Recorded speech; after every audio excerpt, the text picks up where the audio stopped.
कुमार नायक उदला महाविद्यालय उदला इतिहास विभाग प्रथम वर्षर छात्र आज आलोच्य विषय हूँ विकसित भारत यही विषय मत कह सुजोग मिलता निज धन्य मन कर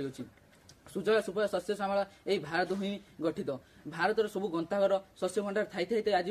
भारत विकासमुखी देश भाव में परिगणित होती कहीं दायी किए दायी हूँ सर्वप्रथम आम मैंने जदि राजनेता मान मस्तक आम विकसित भारत दायित्व बोध करवा यह गुरुत्वपूर्ण नुहे गुरुत्वपूर्ण हूँ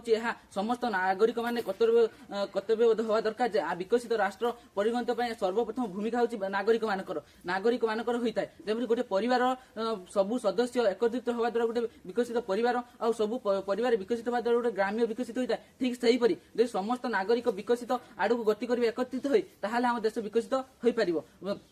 स्वाधीन आम से देशर नागरिक जो देशर वीर पुरुष मान रक्त में आम गढ़ी उठित जो मैंने दीर्घ 200 वर्षर पराधीन को स्वाधीनतार परिणत करते आम तो साधारण विकासमुखी राष्ट्र को विकसित राष्ट्र परिणत करवा यार उचित निर्माण हम जो आम एकत्रित भाव में कार्य करवा और सर्वप्रथम आम निजस्व